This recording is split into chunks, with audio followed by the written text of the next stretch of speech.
Imagine you're about to buy a BTO unit from HDB. Now, wouldn't it be great if there's a tool that can help you figure out what would be the solar exposure, the wind condition, noise condition, as well as the view from your living room, so that you can pick the right unit for yourself? And that's precisely what our guest today, Sun Cheng from HausAnalyst, have spilled. Let's listen to him. Hello guys, welcome to another episode of UrbanZoom Talk. Today, we're very happy to have Sun Cheng with us. He's the founder of a service called HausAnalyst, and I think what Sun Cheng is doing is very, very interesting. He used a lot of 3D model of buildings that have yet to be built to do analysis for his customers. So maybe before we talk about HausAnalyst, perhaps you can just share a little bit about your background, Okay, technically, myself, I'm an architect, but I'm not a registered architect. I'm a design architect. That means I obtained my first degree, which is a Bachelor of Science, and my second degree, which is a Bachelor of Architecture. But of course, to become a registered architect, you need to get a professional license, which I don't have it. But that doesn't mean that I can't do the work that most of the top architects are doing. What was layman. For layman, what's the difference? You mentioned design architect and registered architect. For registered architect, basically is the architect who can sign. Let's say after you design a building, then you want to get it approved so that you can build it. Then you get it approved from the approval from the authority. Then of course there must be someone to sign on it. Okay. So for liability as a correct. Okay, that someone is what we call registered architect. Oh, I see. Yeah. Okay, I see. And presumably, I'm guessing that kind of architect needs proper licensing from government authorities. Okay, got it. Okay, so for design architect like yourself, what would you do? I think that. Or maybe you can mention some of the projects. Okay, so technically for design architect, what usually we do, we can always call ourselves architect, whatever. The thing here is that it depends on the different location or different country, because the name architect itself is an act. It's under Architect Act, so you can use the words architect, or else you shouldn't use it architect because it's against the act. So for us, why I try to maintain as design architect, or you can call it project architect, whatever, because it's not part of the act, but technically you can use it as long as you're doing the job. So let's say like when I'm back home, it's called project architect. That means you're running the project, then you're the architect, but you're not registered architect. So okay, what we are doing here is that different company or maybe different designer or architects, you can have different role. So some may be just project management. That means they go to site, they project manage the project, the whole developments until the presumably liaising with the construction. Yes, correct. With the contractors, with the developers, everything. Then, whereas for design architect, basically what we do is we get a brief from the developers. Then after that, we start to do the numbers crunching of how many units you need it. Then after that, we come out with some proposals, come out with design concept, everything. Then after that, we present to the developers.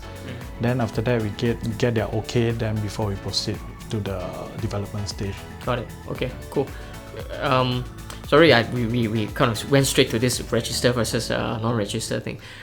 Sorry, going back to your career, could you say a few more things about what have you done or progressed through your career? Okay. I started out as a project architect. That means, as usual, first we have to go to site and study how the work's being done on site. So by doing that, then we can physically understand and how the whole construction process is being done. So when we do the drawing or do the design, we understand that every single line there's a meaning to it. So that and now it's a lot better because we are doing it in 3D. So we can see what's going to happen next, rather than last time we do everything in 2D. Then after that, you realize that when things gone to site, there's a lot of clashes. Then there's going to be a lot of changes and delay.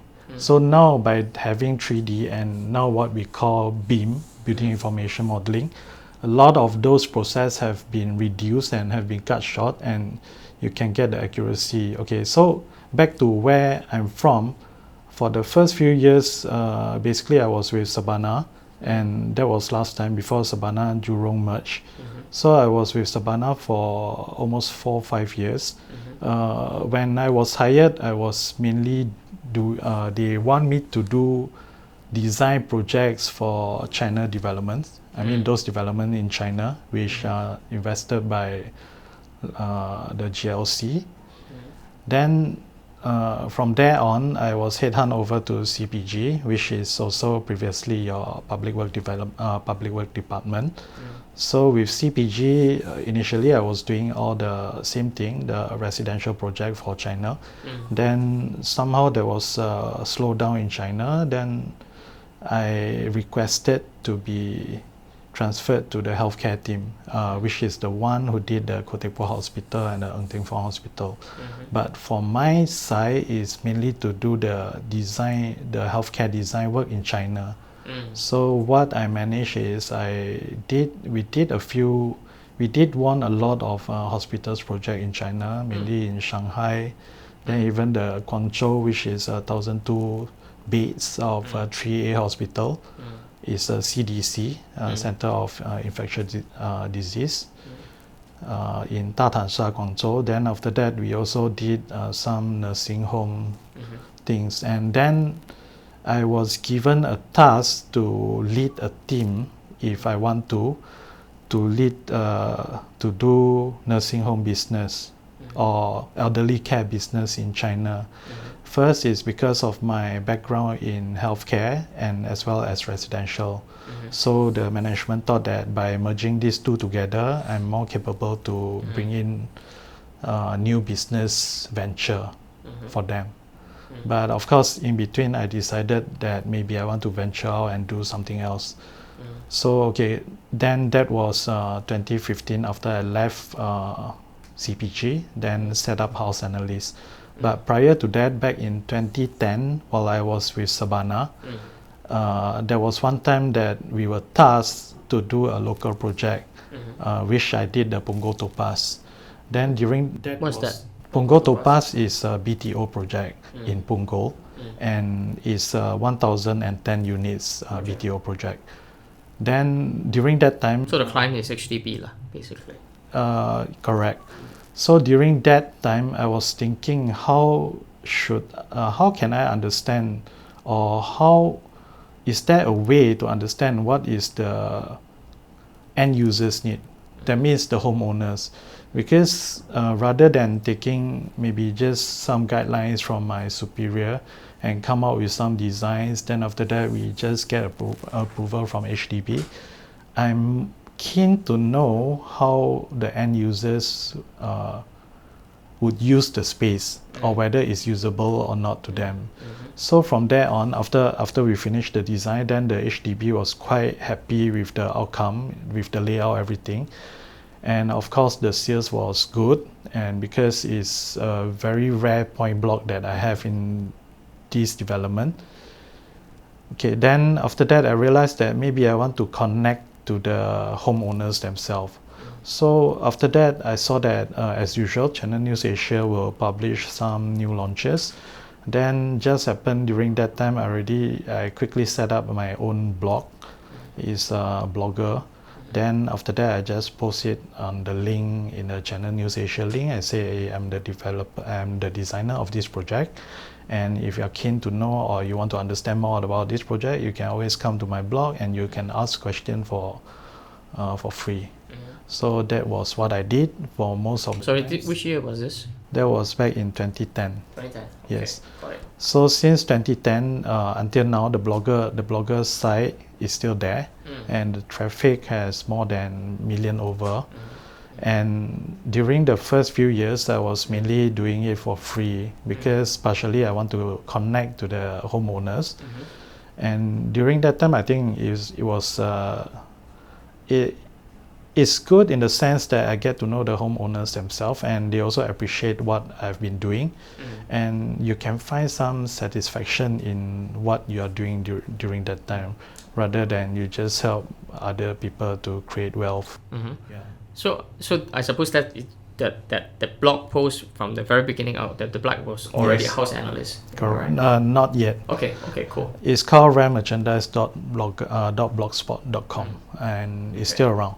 I see. So only until year 2015, I attended this Smart Nation course, startup course, funded by WDA. It was then that I tried to use the same idea to go and test out whether this can become a business idea by its own. So initially, during that 2 months period, during the process of getting to know how to build a startup, all these things, it's supposed to call house.com, HAUS. Then after that, realized that it's been taken by someone else in German. And then after that was my wife just told me, hey, since you're doing analysis, why not just call it HausAnalyst? Okay, that was how the ideas being conceived. I see. Yeah. Okay. Then, So you basically went full time into 2015, 2015, but you actually have been doing, or the genesis of it actually started way earlier when you were doing that blog. Okay, I guess before we talk about the start of you going into full time, I'm curious, like in the early years when you're doing it kind of free time, part time, right? Like, what were the typical, I guess, questions from all these homeowners? Okay, the typical question, I think, first thing is the basic idea of how to choose a unit itself. That means, usually, I mean, in our tropical climate, is about which unit will get the west sun. Okay. So I think this is the main point. Then after that, the rest is whether I can get prevailing wind exposure or something like that, which are the things that I incorporated into my report after that. Sure. Because what I'm trying to do back then was I tried to understand what is the needs and what are the questions that they ask, what are the things that they look for. So from there I can curate, maybe then after that I can develop different service to cater specifically for the homeowners. Okay, Yeah. presumably that's how you decided to do this full time. Yes. Yeah. So, I mean, I guess maybe we will talk about the growth over time, but like today, like what does HausAnalyst as a service, what kind of services do you provide? Presumably directly, basically facing homeowners, right? Or home buyers. Yes. Okay. Okay. Till today, we still stick to almost to the original idea, which is to help the end users. And currently, we are more keen into public housing because it houses 80% of the residents in Singapore. Then that's a huge chunk. So from there, at least you can get to know more people. Then after that, you can get to better understand how the whole process goes about. Then after that, what are their needs and how to improve it. Then, because along the way, I mean, in the process itself, I realized that a lot of things have been adopted by HDB themselves. Because let's say, like, it's interesting. Such as first time when they came out with some, I mean, those time were just plain brochures. Then after that, during those years, I start to ask those homeowners who just wrote in and asked for advice. I said, best that you just go to the site itself, take a look. So sometimes I'll just go to Google Earth, screen capture where is the site, then just send to them or post it on my blogger site to share with them. Then right after that, I realized that HDB start to have this clause inside the map itself, say, okay, homeowners are advised to go to the site to go and check out everything. I mean, along the way, there's I can see there's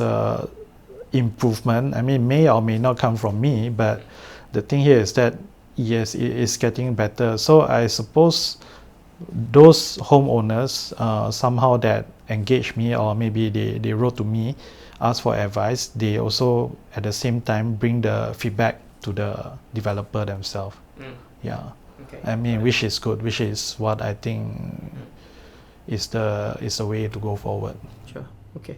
So I think concretely, if someone were to go to, actually, why don't we just take a look at your site right now, right? Okay. So the site here, right?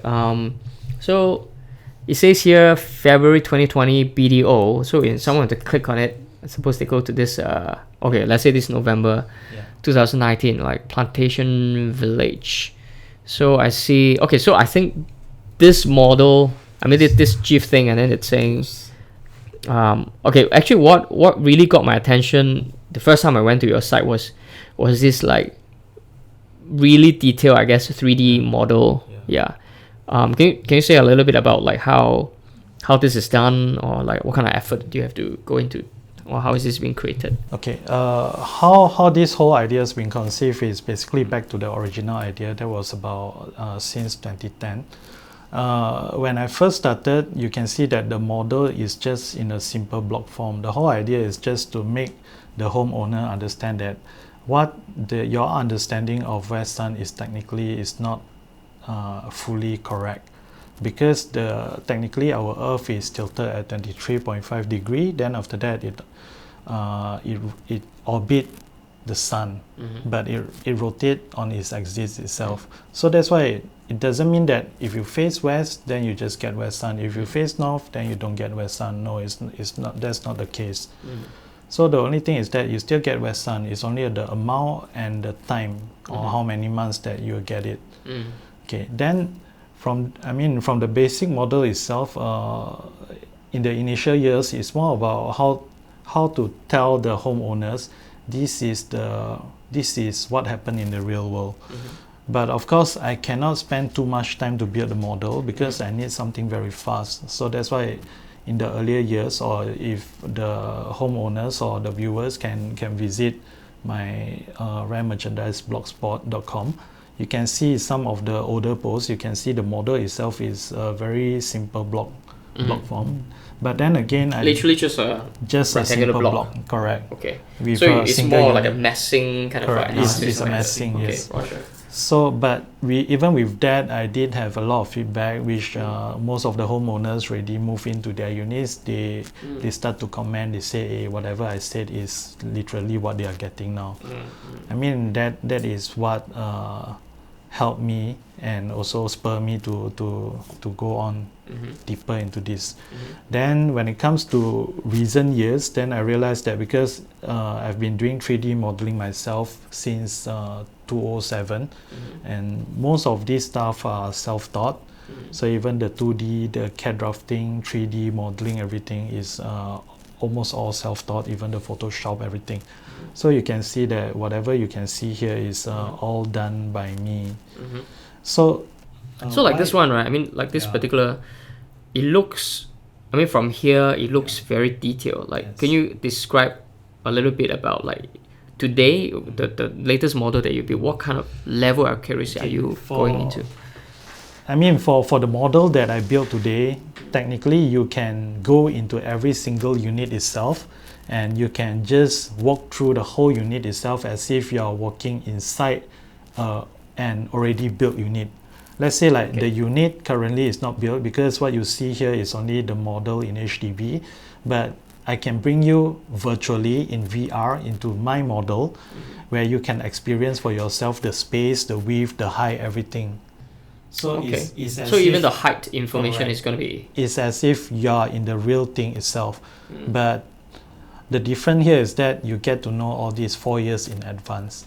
How do you get the information, like for instance height, like okay, because usually just floor plan, I mean, it's 2D, right? Like 3D dimensional information, how do you infer those?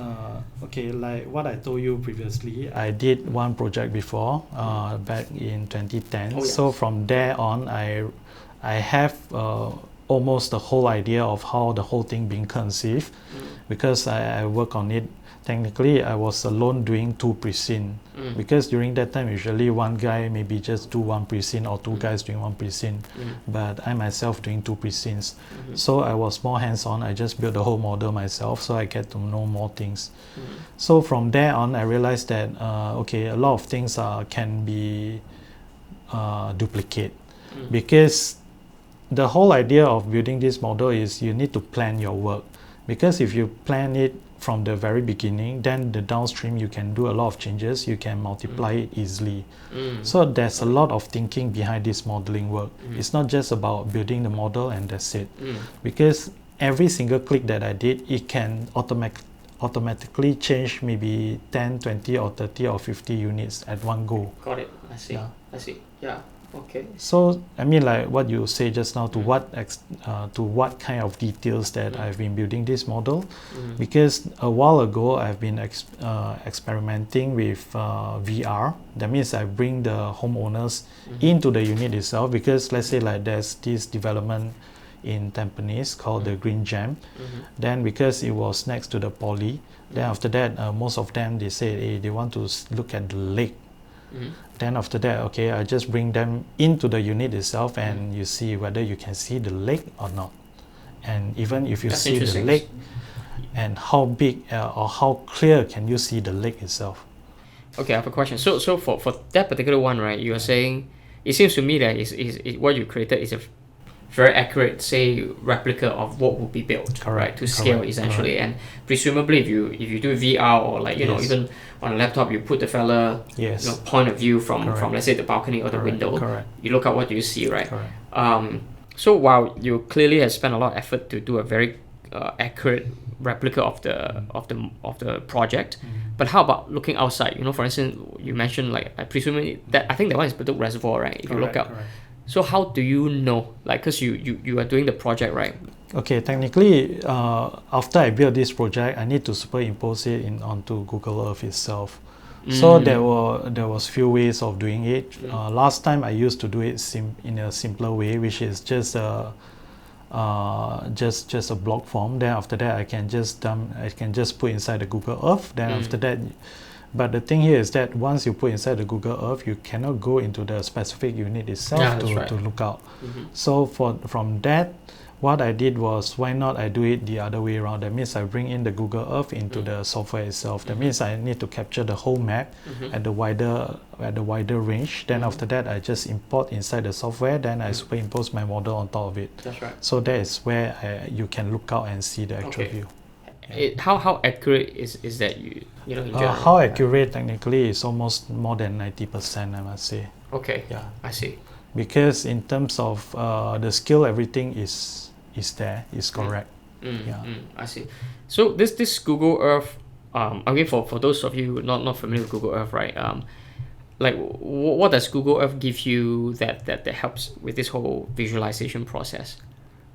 Like these days, like Google Earth 10 years ago versus now is quite different, right? Okay, Google Earth, last time the Google Earth don't have the surrounding. Yes and no, in the sense that even now, even if I import in the Google Earth in 2D, I can't import the 3D data. That means even the surrounding building, if I have it, I have it. If I don't have it, I can't get it from Google for now. That's what I understand. But if I throw my model into Google Earth itself, then yes, you can see the surrounding in 3D. Oh, I see. So what you were saying is that if you put your model into Google Earth, which is its own software, that environment allows the user to see everything in 3 dimensions. Because even Google Earth. But you can't go into the specific unit itself to look out from the window or look out from any space inside the model. Presumably because that model will be too big to put inside Google Earth. Got it. And then, but if you do it the other way, you literally bring Google Earth out, but what you bring out is just a satellite images, which is 2-dimensional. I see. Okay. But the other way, what I can do is, usually I will build a form of the surrounding building. When you say a form, massing, like, okay, the basic vertical. Okay, and where do you get that massing information? Okay, there's a few ways of getting it. Usually you can get it from one map, which is in 2D, but technically the height, everything, you can always make a very accurate guess. Because let's say like from URA, there's always a control of what is the height of one story of industrial area, or maybe a school, or maybe from that. So that means, to know all this, that means technically you need to know the whole things about architecture itself. And the same here is, if you know it in Singapore, you have to know it differently in other country. In China, maybe different again. So it sounds like a lot of work, actually. I mean, you a lot of work doing the original model of the project, and then after that you still have to go and figure out all the heights, presumably around any particular site could be easily 50, even more than 100 buildings, right? So all those heights you actually have to I mean, if I want to do a very wholesome, maybe the whole township model.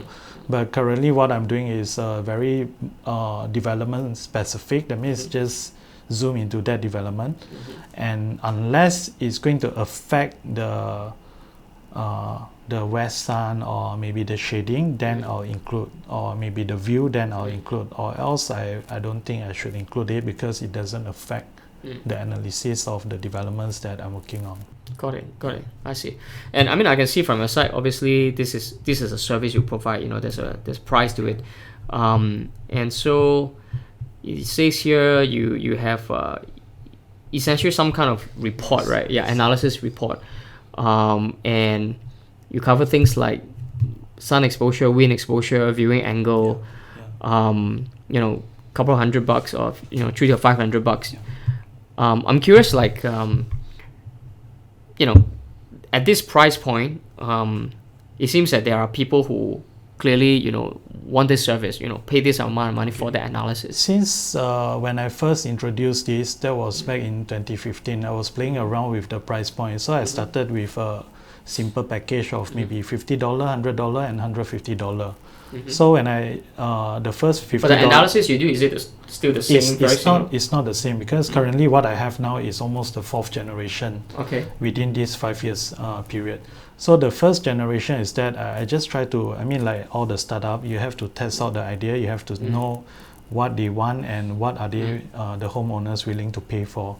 So I introduced a $50, $100 and $150, or sorry, or maybe $250.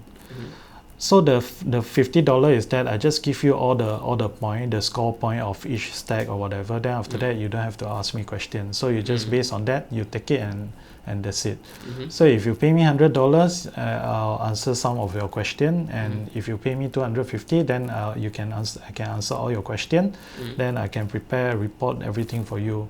So after I introduced that service, I think I waited for 3 months before I got my first homeowners to engage me.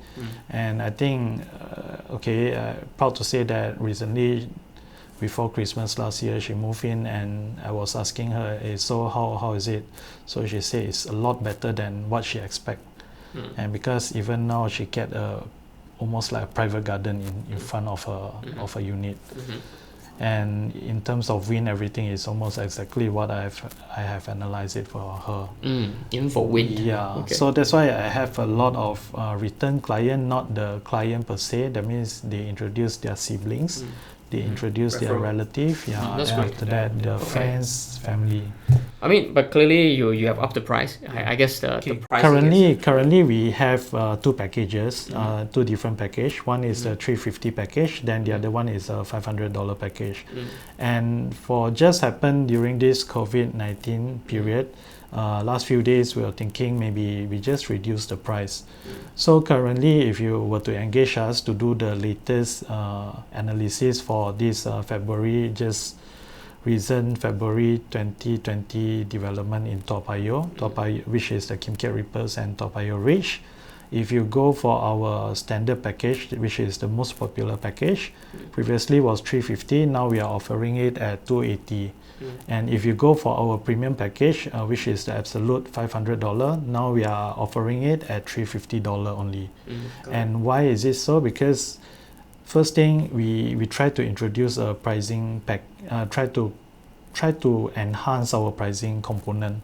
Because last time in our absolute package, we have this pricing component, but I realized that... What do you mean by pricing component? Pricing component is basically all the launch price that, the record of the launch price. Then after that, how does it compare to the surrounding? How does it change throughout the years with the sales of balance flat price? Then, of course, with the knowledge of this launch price, then after that, in the future years, in years to come, when you decided after NOP you want to sell it, then at least you know what is the best price point to sell, or which is the best price point to enter. Because a lot of people, almost all the homeowners, when you first ask them which one you want, everyone is looking for the highest floor or the high floor. Then, of course, I try to share with them by showing them data. Data means the price point. So I told them, okay, you look at the price point. The top 2 floor is always the same. Why? So these are the questions that I explained to them personally. So from there they understand. Then after that, I also told them from the data itself, you can see there's a price jump. So where is the price jump? So should you enter in within this price jump, or should you go it higher? Then after that, next time you can't sell it. So you have to know where should you enter, and at the same time you should know that what is the attributes, whether it's you got a good west sun, you got a good prevailing wind exposure, in terms of distance building to building, so that you can have ample breathing space. Because if you living in a taller building, of course you need a wider breathing space. And if it's not too high, then at least it's more nearer, then it's fine. So by analyzing all these things, then after that I'll advise, I have a scoring chart which the homeowners can refer to. So there's two components here. I have a written analysis, which I think almost all the homeowners like it from the very beginning when I did my blog. They read every single items, then after that they want to understand what's going on. So rather than they just take my score chart and just trust what I have put in. So that is where it all came out from. That means the homeowners are well educated, and everyone want to know what is going to happen and why is it so, rather than I just take it from you, and because you say it's 4 points, then I take it as 4 points. They want to understand why is it 4 points. You know, actually, why don't we do this? Because you sent me that report earlier, right? Yeah. Let's go through some of this. How would someone who receives this report actually use this report, right? So I can see here you have some, Okay, this is just a basic understanding of how the whole thing works. I mean, how the standard words that I've been using inside the whole report. Okay, I see. Then after that, usually in the very beginning, or as always, I have a lot of communication between me and the homeowners. Then I try to record all these communication, because it's going to be part of what I call contract.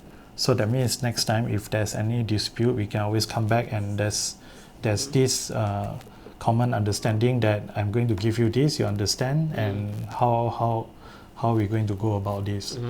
And then after that we will go into the written analysis itself. That means I'm going to analyze every single stacks, but before that, when you say stacks, you mean let's say the stack, that means you have the same unit on top of each other, then the whole thing itself is called a single stacks. Got it. So units that actually have the same floor plan, you just have the different floors.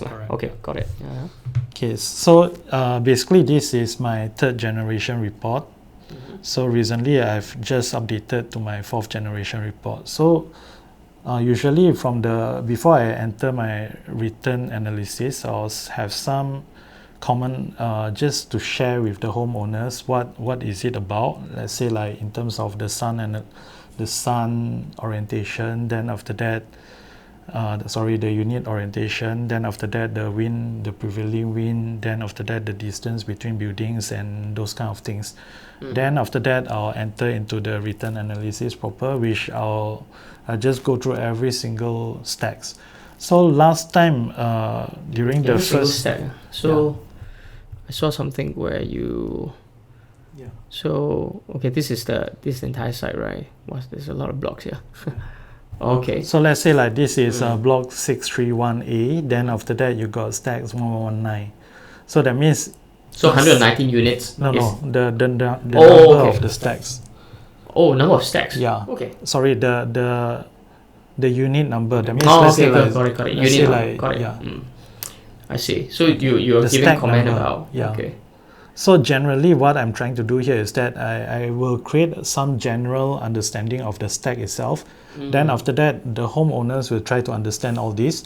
Then after that, once they understand it, then after that we can work with them on which level to go for. Got it. Yeah, because you have this table here that shows, as you say, 119 is a stack, and then you have months. Yes. Fully shaded due to sun angle, but then looks like that's for January. But from February almost all the way to October, looks like this stack Yes. will be exposed to direct sun. That's very interesting. So then November, December somehow it's fully shaded again. So how do I get all this is basically from the model itself, because the model itself I need to georeference it to the Google Earth, which is the exact location on the Earth. Then after that I have to run the analysis month by month to determine all this. Then after that you can see clearly. And of course, whatever I have it here in 2D chart, I will reflect it in 3D model itself, which is at the later part of the... So in fact, you even do the timing, right? So you have a 10 a.m. Correct. So presumably this is 10 a.m. 10 a.m. is the morning, then so morning sun, 3 and then p.m. to reflect that's so the interesting. afternoon. I see. Why 3 p.m. is because if you go to the NEA on the UV component, usually UV is highest about 11 onwards, but 12 to 3 is the highest. So I try to pick 3 as the reference point. Why I pick 10 a.m. and 3 p.m. is because most of the homeowners also want to know, okay, I don't get the west sun, which is the afternoon, but can I get the morning sun, because I need morning sun. So at least from there, I mean, basically what I'm doing now, or what we are doing now, is getting a lot of feedback from the homeowners who have engaged us throughout the whole process. Then after that, we try to refine and try to customize it to their needs. Got it. So someone who have this report, actually, at what stage will the home buyer come to you for their service? Usually, is it before they get the so-called the ballot to? Okay, so basically, what the whole process here is that first the project was launched. Let's say like the February BTO, it was launched in almost middle of February last month. Then after that, first they have to go and check whether they will get a ballot number. They have to register. But of course, after register, most probably they realize that, oh, this may not be the project I like it. I mean, I got a lot of this kind of feedback. So for last 2 years, what I did was, once the project was launched, then after that I quickly come out with some basic understanding of whether the development, what is the good and the bad of the developments. Then after that, they will decide whether they want to register for that project. Then after that, once they register for that project, then after that, they will wait for their ballot number.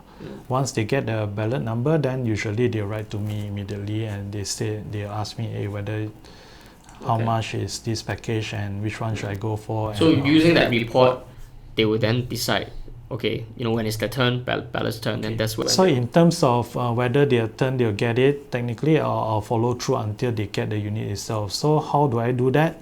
Because once they get their ballot number, so I have to monitor what is the take-up rate every single day.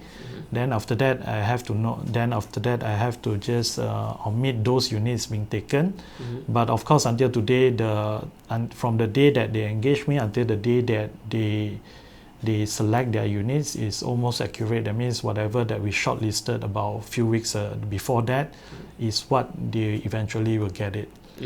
So in other words, you can say that doesn't mean that everyone that have an early queue will get a good unit, because most of them, they got an early queue, they thought that they have a wider choices, but they may pick wrongly, so-called, correct. without so-called discount analysis. Yes. I see. Yeah. That makes sense. I mean, if you are about to spend, a couple $100K on. Correct. That's what the lady first engaged me told me. I mean, that's her feedback. She said even few $100, you also go and check everything. Then what's more with this few $100,000? Got it. Yeah, that makes a lot of sense. So you have this big section of, I guess this is a sun exposure for all the different stack in this project, and then. Yeah, that's really a lot, man.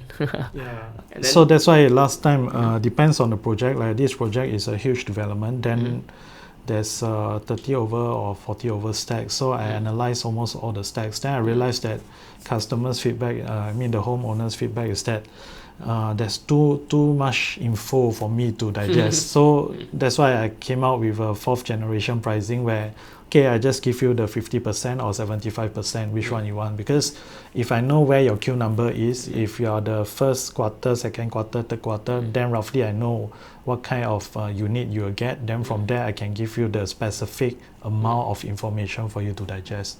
Got it. I mean, of course, if later on you need additional, I can always do it for you, but at no additional charge. Got it, cool. And I'm seeing here, this is presumably the model itself, actual model with correct, the shadow. and with the exact georeferencings on Earth. And in fact, you put the actual date, January 21st. 3 p.m. is exactly this kind of shadow. Correct. I see, that's interesting. So even to get this, before I start this whole process, I did the same modeling for the development where I'm staying. Then after that, I run the analysis. Then after that, I go and compare whether it's correct or not. Is it true or not? Yes. That's awesome. Yeah. Because And presumably, since you know, I mean, to a very accurate extent, like the distance between buildings, right? So, let's say your low floor unit, and then maybe somehow the shadow is from the nearest block. So all this will be captured as well. Correct. Okay, that's amazing. Then even the view itself, let's say if I were to put someone inside the opposite block in the living room, whether from my side I can see his face or not, then you can see it very clearly. Got it. And it can be clearer if I bring you inside the VR, then you can see it even better. You can feel Actually, the I'm space. curious about the VR thing, right? I mean, VR is still, I don't know, still for most people, it's kind of a new thing. When you present to your client, when you say VR, like you literally take a device, a VR device, and then put on the Google Cardboard, and then so that they can, and then you kind of view it. No. Basically what I did here is that because in the software itself I can set which is the point that you can look out from. Then after that I use a third-party software. I just upload into a third-party software.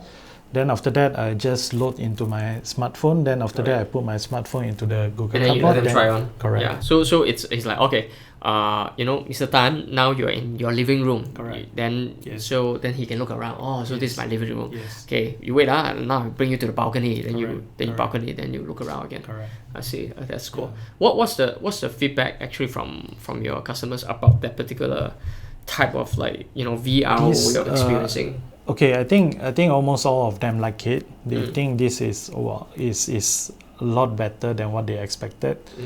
And of course,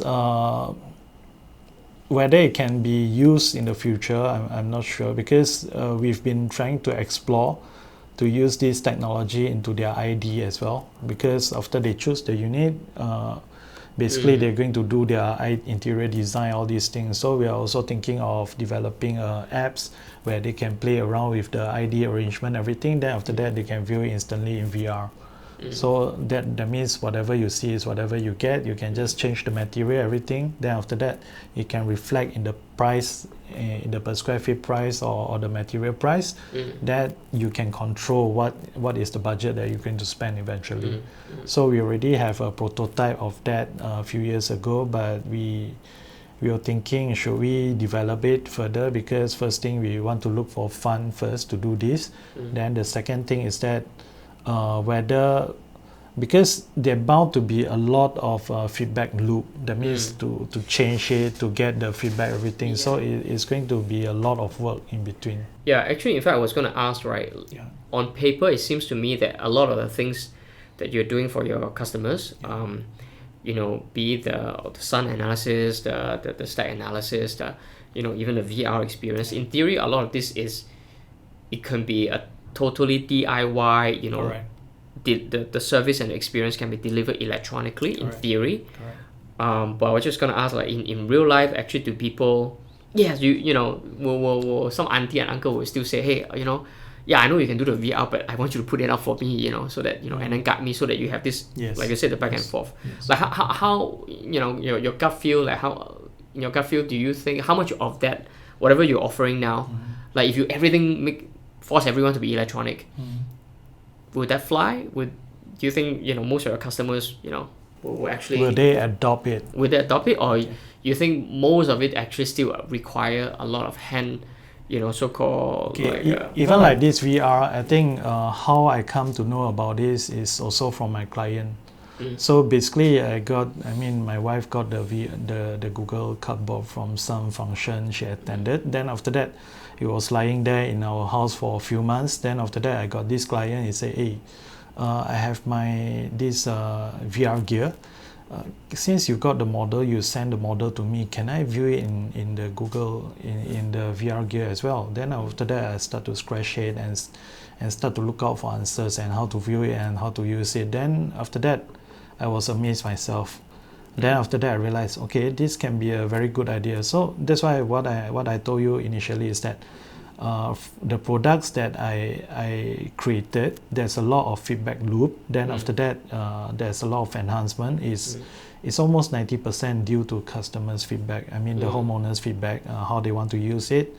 So in terms of the electronic parts and in terms of the masses, how to engage the masses, I think that also partially is due to their feedback, because most of them realize that, okay, this is something premium to them, but they don't want to pay at a premium price. So I have to think of a product or a service that I can give them a very personal touch. That means I can explain to them everything and make it not to say make it, because it already is a premium service, but at affordable price. Because by doing the model itself, the model can cost at maybe 10, 20 over 1,000 per model. But because I can do it at my own cost, I can control the cost. Then I try to spread it out so that everyone can, technically you can enjoy the benefits of it. But of course, a lot of homeowners or potential homeowners still think that most probably this is maybe not something which is fantastic or what, I'm not sure. But to date, most of the homeowners who engage me or us is mainly engineers, then bankers, financier, then because they know all these things can be done and they know all these things are very useful to them. And of course, I also have teachers and also have care workers, everyone. Out of your client base, right? Say in recent 1-2 years, is it like, do they discover you through your blog, or are they still mostly referrals? From the very beginning, okay, when I first started the blogger, most of them are referrals because it's a FOC. So everyone like FOC, that is fine. Because technically during that time, I just want to get myself to know the homeowners. I want to get feedback. Then I want to make sure that whatever I'm doing every single day, I feel satisfied with it, because I understand the more things that you feedback to me, the more things that I understand, and I know how to improve the product, and I know more people will know how to enjoy it. After I introduced it as a service itself since 2015, I think for the first few years it's mostly referral, because once they came to me, then they realized that, oh, okay, this is customized, because technically it's customized for your needs only. It doesn't help other people, because other people have different needs. So you tell me what are your needs, you tell me what is your what do you like to look out for. Maybe you like high floors, you don't like to see the roads, whatever. Then from there I try to customize it so that the whole report or the whole analysis is based on your needs itself. So it's very customized. Then in terms of referral or how they found me, I realized that most of them found me or us from the blogger itself, because back then the blogger traffic was very high. Then after that, I linked the blogger site to my website. So that is how they found me. Then after that, of course, I got a lot of homeowners who are on Hardware Zone. Then they were sharing.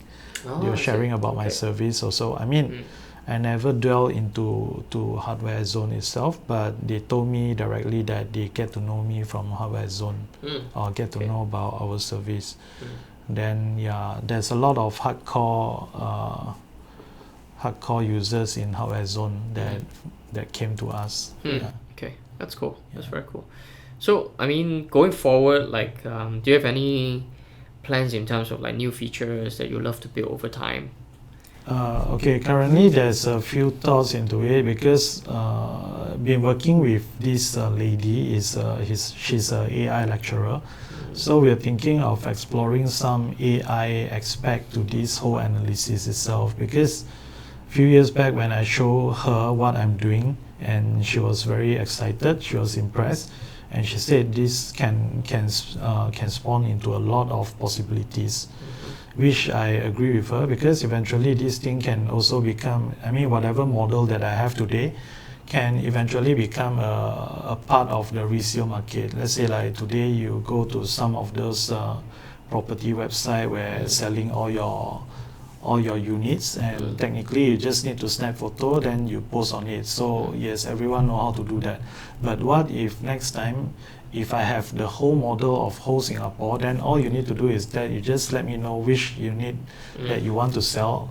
Then the homeowner can just dive virtually into that unit itself. Then they can understand the unit 365 days in terms of the wind, the sun, everything. So that will be different. But that's really a lot of work in terms of like really you're doing one project at a time, right? I mean, okay, currently in terms of modeling itself, I think one development can maybe take me up about 1 week max. But of course, for private property, depends on the amount of information. It can be maybe 1 week to 3 weeks.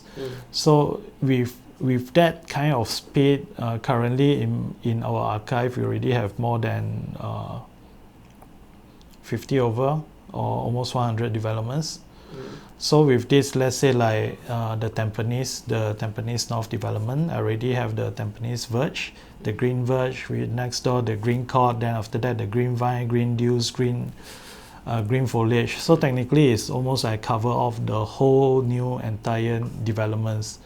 So even like the North Shore. When you say new development, the BTOs like from HDB. Correct.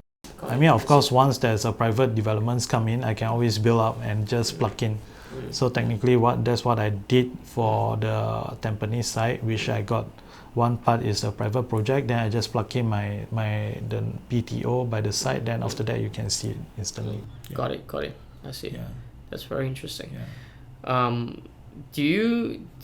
I mean, but it seems to me that that the process of generating these accurate 3D representation of the buildings that haven't been built, right? It's still largely a manual process, right, by someone very skilled like yourself. Are you aware of other approaches where they're trying to kind of map the whole, I don't know, to really speed up the process in? Okay, I was asked about this question about a few years ago by the VC. They asked me whether I can just scan the brochure, then I just one click everything will come out. First, there's a few things to think about it. First thing is about the copyright. Then the second thing is about the available technology, whether you can do that. I mean, of course, you just scan a document in PDF, then after that you can pick up the words later on. I mean, technically it's the same concept, but the thing here is that in architecture it doesn't work that way, because every single line does have a meaning. Unless there's logic behind in relation to another object. Correct. Okay, got it. Because everything works in 3D when it comes to building. Unless the model itself, even the model itself is being built in 3D, but once you translate into brochure, then everything have been flattened into 2D. So unless the file itself is still in 3D and is in brochure digitally, and you can just drag up, then that's a different story. Which is a new idea which I just come out about it, which is cool, because that is technically what AR is about. But even for AR, you still need to build a model. Then after that, you can see. So the thing about the other way of how to do a new brochure is that most probably, since most of the developments are already in BIM model, what they can do is that they just extract the BIM model and dump and place it inside the brochure, then make it into a 3D itself. But then again, depends on the end users, whether they are geek. If they like technology, they like to just play around, open up the brochure, then everything just pop up in 3D, then I mean, which is cool. Got it. So going back to the report, right, I'm curious to find out, like, so you actually have a couple of analyses, right? You have sun analysis, You have wind analysis, distance analysis, distance to between blocks. building. Then after that, the viewing angle. Viewing angle, that means like a picture representation of what you see when you look out the window. In terms of our eye angle and what is the angle that our eye can capture. Why I came out with that, and then after that I do some research online in terms of eyesight, what is the human eyesight, what is the coverage. Then after that, of course, in terms of distance, because let's say like in front of you, just happen that half of the building is in front of you. So now it seems like half of your view have been blocked. One half of your view, you can see a lot of nice things behind it, but one half of your view is blocked by this building. So that means your view is not as nice anymore. So you rather something which is you can see in a wider viewing angle without any block. Sure. Yeah. I'm curious, like among all these like different type of analysis, right? Which one would be the number one thing that everyone wants? First and foremost, is it the sun? Is it the wind?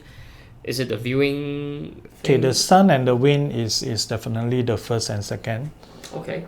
Then after that, I think distance, gradually, but I think most of them still okay. Okay. Then in terms of the viewing angle, because it's still something new, and I think people are trying to understand it also. But in terms of view, currently what I'm trying to do is that I want to use the view, try to build a connection between the view and the distance between building. Then the next thing that recently I introduced is the sound disturbance, because recently there's a lot of feedback about what kind of future sound disturbance that I'm going to get, whether I'm going to hear a lot of the vehicle movement, then or maybe the public transport movement, all these things. Then of course I can't give you the absolute data in terms like what is the decibel, because it's going to be different every single day. It's going to be different in the future. So what I'm doing currently is I just make it into two components, which is what is the major disturbance, what is the minor disturbance. So this kind of disturbance, I need to make reference to the NEA, which is based on Singapore case. I also make reference to the UK standard. Then I also make reference to other country, because I've been collecting data from UK, Canada, and US, Australia, and Malaysia don't have, China, yes, but most of my data come from Singapore, UK, and Canada. And when you say all this data, you're referring specifically to this audio? Not the data in terms of the data of the sound of anything. It's more about the guidelines. Got it. Yeah. Okay. Cool. Yeah. Okay. Cool. Yeah, I was actually thinking that, I don't know. Maybe, I would have thought that the view would actually be something that I would love to know. Yeah. And presumably, if your 3D model is so accurate, it should be a very accurate representation of what I would see. Correct. I don't know. Because like I hear you about when you say about the sun exposure, right? When west is not really just west. There's a lot of granularity, and then different time of the day, different time of the year. All this make a difference. But out of all this, actually, personally, I would have thought that the view would be something that's probably most interesting to see, because you can't. If you go and see the actual physical model, right, you still can't fully imagine how it would be if I get this unit from here, look out, what you see. Whereas in your case, you can literally just put the virtual avatar there and you can see, right? Yeah. That's one of the feedback that I get from one of the homeowners. He said he spent almost 8 times, went to the HDB and squat there and look at the model. Just imagine it. Then after that he said, you should have told me earlier on that your model I can view your model in this way, then I don't have to go there so many times. So I said, yeah. But so to do that, how do you? So you literally just take a snapshot of that so-called virtual view, and then you send it to them as a photo? Not really, because in my package I also make an arrangement or make myself available to meet them personally to explain. Also, that's you use a VR thing so that they can see. Okay, got it. Technically, it's more about knowing the homeowners themselves. Then after that, we have some understanding. So at least I know how to advise them. Got it. Yeah. I mean, of course, recently because of this COVID, we also can do it on WhatsApp, and some of the client, I mean, the homeowners also prefer to just do it online rather than meet up. I mean, both way is fine with us. Yeah. I see. I'm curious about the wind analysis. Like, what are some of the so-called heuristics that you use in your model? Okay, currently we don't really go into model specific to run the wind analysis, because first thing you have to use the wind tunnel modeling everything. But once you go into that kind of specific, because it's very uncertain in the sense that even with if minor changes to the surrounding, it will create a different wind path. So currently my wind study is mainly based on the prevailing wind direction.